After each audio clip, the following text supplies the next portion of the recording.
मुलुंडच्या ward number 107 मधील निवडणुकीच्या रिंगणात आज राजकीय तणाव स्पष्ट दिसून आला। ठाकरेंचे उमेदवार दिनेश जाधव हे राष्ट्रवादीच्या नील सोमय्यांच्या विरोधात उभे आहेत। जाधव म्हणाले की हा प्रभाग मुख्यतः मराठी भाषिकांचा असून वार्डासाठी त्यांचा वादविवाद सुरू होता। जाधव यांनी सांगितलं, काहीतरी गडबड होईल असं वाटत होतं म्हणून अपक्ष उमेदवारी दाखल केली होती। तसेच त्यांनी नील सोमय्यांवर आरोप केला की त्यांनी अनेकदा दमदाटी केली, परंतु स्वतःला कोणत्याही दमदाटीची भीती नाही।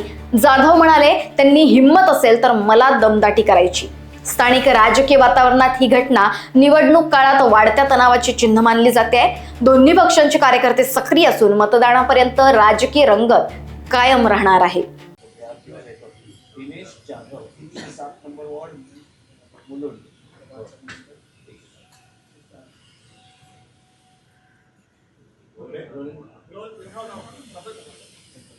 तुम्हाला आज उद्धव ठाकरेंनी पाठिंबा दर्शवलेला आहे। तुम्ही 107 या वॉर्डात अपक्ष उमेदवार आहात।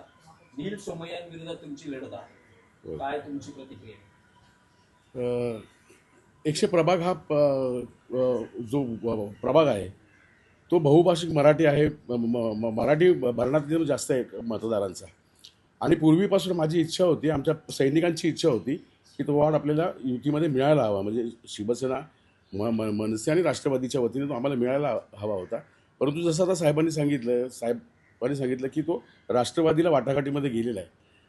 तरीसुद्धा एक शंका होती, भीती होती की सध्या जे निवडणूक आयोग जे करते किंवा तिथं जी दादागिरी चाललेली आहे, तर त्या भीतीपोटी यांचं कदाचित जो राष्ट्रवादीचा उमेदवार त्यांचा काय मागे घेतला जाईल किंवा काहीतरी त्रुटी निघतील अशा प्रकारची एक भीती होती, म्हणून अपक्ष फॉर्म मी 30 तारखेला भरून ठेवला होता। तुम्हाला पाठिंबा मिळाला आहे, नील सोमय्यांशी तुमची लढत आहे। नील सोमय्या आणि त्यांचे समर्थक असा प्रचार करतात की ही बिनविरोध एका प्रकारे निवडणूक आणि त्यांचा विजय सहज आहे। नाही, जवळपास तसंच त्यांनी प्रचार सुरू केला होता। माझ्याबरोबर काही आणखीन अपक्ष होते, त्यांना सुद्धा दमदाटी केली होती। काही गुजराती समाजाचे 2 उमेदवार आहेत, त्यांना सुद्धा दमदाटी केली होती। पण ते शक्य झालं नाही त्यांना, आणि त्यांना असं वाटलं की बिनविरोध होईल नील सोमय्या आणि जिंकून येईल। पण मी बाळासाहेबांचा शिवसैनिक आहे, गेली 30-35 वर्ष या प्रभागामध्ये काम करतोय। शाखा प्रमुख म्हणून मी 10 वर्ष काम केलं आहे। आता उपविभाग प्रमुख मी गेली 8 वर्ष काम करतोय।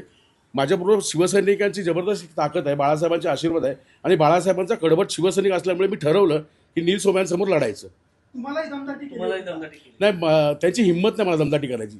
त्यांना माझा आक्रमक चेहरा आणि माझ्यातली हिंमत त्यांना माहिती आहे। इतर अपक्षांना त्यांनी दमदाटी केली म्हणताय, तर तुम्ही निवडणूक आयोगाकडे ही बाब निदर्शनात आणून दिली का? कालच जेव्हा आम्हाला चिन्ह मिळणार होतं त्यावेळेस आम्ही तशा प्रकारच्या ज्या निवडणूक अधिकारी आहेत त्यांच्या कानावर हा विषय घातला होता।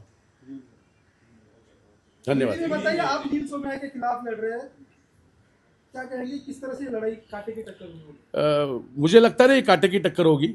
मैं बाला साहब का सैनिक हूँ। मैंने मेरे दिमाग से, मैंने मेरे हृदय से एक सोचा है कि नील सोमय्या को हद पार करने के लिए जिस तरह से नील सोमय्या और उसके पिताजी किरीट सोमय्या जिस तरह से हमारे पीछे पड़े, भाजी वाले रहने दो, फेरी वाले रहने दो, उनको तकलीफ दे रहे, मराठी आदमी को तकलीफ दे रहे, तो मैंने ये सोचा है कि उसको हद पार कर देंगे। थैंक